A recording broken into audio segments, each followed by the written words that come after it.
Il est 23h30 et j'ai la chance d'être avec Nicolas Bedos. Bonsoir Nicolas. Bonsoir Laura. Que représente 23h30 comme heure pour vous ? C'est une heure que j'ai beaucoup aimée.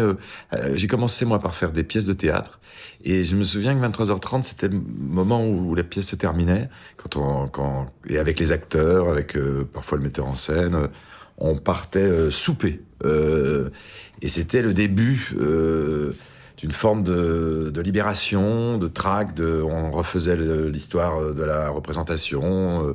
Comment ça s'est passé, comment ont-ils réagi. Il y avait des lieux, il y avait des restaurants à Paris, mais aussi en province, qui accueillaient comme ça les acteurs, les artistes. Et puis c'était l'heure, oui, où mon père sortait de scène et rentrait et s'apprêtait à rentrer parfois à la maison quand il jouait à Paris. Donc c'est une heure qui me touche. C'est le début aussi de la fête. C'est l'heure où on troque une bière ou un verre de vin contre un whisky. C'est une heure que je vis de moins en moins depuis que je fais du cinéma, parce que le cinéma oblige à se réveiller tôt le lendemain. Et donc à 23h30, en général, je me dirige vers mon lit.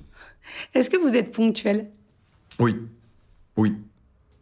Ça surprend d'ailleurs mes proches parfois, parce que les gens pas mes proches d'ailleurs, les gens qui me connaissent pas, parce qu'ils se disent tiens lui bon il doit être un peu, je sais pas pourquoi, je dois avoir l'air de pas être ponctuel, je dois avoir une tête à pas être ponctuel. Et en fait oui, parce que ça m'a tellement, j'ai été blessé, j'ai eu une aventure avec une femme qui était jamais à l'heure, jamais, et je passais mon temps à l'attendre et parfois on loupait un train ou un avion, et je me suis dit ne fais pas vivre aux autres ce que t'aimerais pas qu'on te fasse. Et est-ce qu'il y a un retard qui a changé le cours de votre vie ou qui vous a marqué particulièrement ? Non, pas un retard, en revanche, des annulations à cause de nuits folles qui ont parfois débouché sur des rencontres merveilleuses qui sont aujourd'hui fondamentales dans ma vie professionnelle même.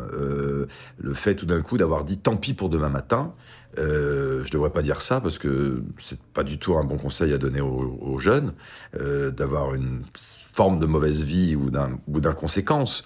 Mais il y a des irresponsabilités, donc tardives, qui ont noué des relations, des amitiés, des discussions qui ont parfois débouché sur des projets, des films, des émissions, plein de choses. Et est-ce que le temps est plutôt votre allié ou votre ennemi aujourd'hui ? Le temps est mon ennemi pour plein de raisons. D'ailleurs, je m'en plaignais il y a 10 minutes avant de vous voir, parce que je travaille beaucoup. Je ne sais plus qui disait, dans une carrière, on travaille soit trop, soit pas assez. On n'est jamais content. On n'est pas content quand on travaille trop, parce qu'on a l'impression de ne pas en profiter, ce qui est mon cas en ce moment. De ne pas profiter d'une avant-première, de ne pas profiter de la promo, par exemple, de la présentation des choses aux gens, au public, c'est pourtant pour eux qu'on a fait les choses, parce que je suis déjà sur un autre plateau, déjà ailleurs, déjà dans un train, déjà dans une voiture, et sur un plateau de tournage, le temps est un ennemi, parce que on a 4-5 plans à faire dans une journée, et souvent on est obligé de renoncer à l'un d'entre eux, parce que la nuit tombe et que c'est fini, ou parce que c'est trop cher, ou parce qu'on a fait trop d'heures sup la semaine d'avant.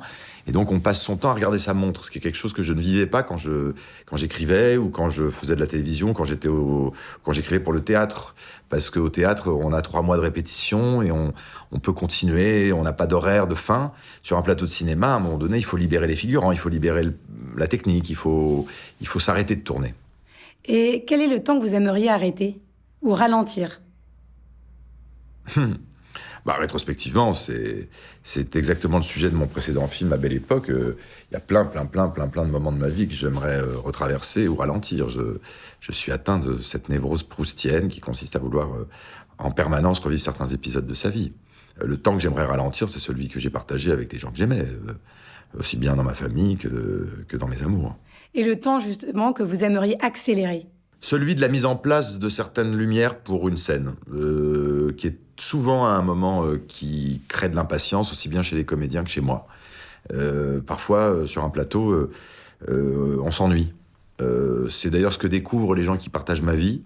Ils se faisaient une certaine idée du cinéma. On en retient d'ailleurs à la fin de la journée que ce qu'il y a eu de joyeux et d'intéressant et d'original.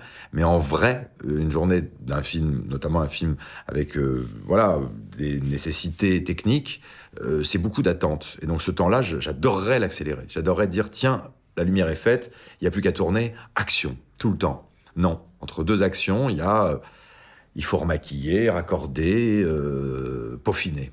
Et est-ce que vous prenez le temps de vous arrêter ou de voyager quand même? Je ne l'ai pas beaucoup, ce temps-là. Moi, à part le vendredi soir, où je commets souvent quelques excès, ma vie consiste à travailler. Donc non, j'ai pas beaucoup le temps de voyager. Et c'est un temps que j'aimerais prendre. D'ailleurs, j'ai prévu de le prendre à la fin du tournage de cette série que je suis en train de réaliser, avec Charlotte Gainsbourg et Jean Dujardin, en partie à Nice d'ailleurs. Ça fait partie de mon projet, c'est-à-dire de m'ennuyer, de ne rien faire, de visiter des... Voilà, je vais peut-être pouvoir m'offrir la découverte du Japon, que je repousse d'année en année depuis très longtemps, et d'autres, et de certains villages italiens que je rêve de découvrir. Jean de la Bruyère disait « L'amour renforce l'amitié et affaiblit l'amour ». Est-ce que vous partagez son point de vue? L'amour? Le temps renforce l'amitié et affaiblit l'amour. Je vois ce qu'il veut dire. C'est la bataille que nous menons les uns et les autres, et dont mes films parlent souvent, comme beaucoup de films, comme beaucoup de livres.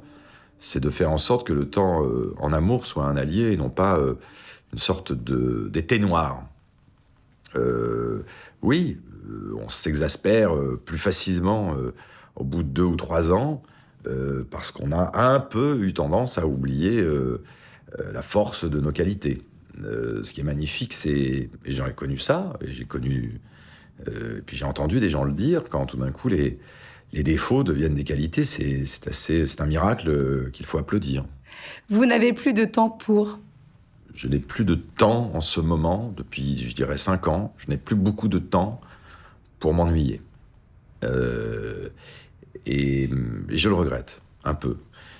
Et je n'ai plus de temps pour les faussetés de la vie. Je ne l'ai pas beaucoup eu, mais je l'ai de moins en moins, évidemment. Et ça, je pense qu'on est nombreux, passé la quarantaine, à ne plus avoir envie de donner une soirée à quelqu'un d'hypocrite ou de malveillant. Merci beaucoup, c'était super.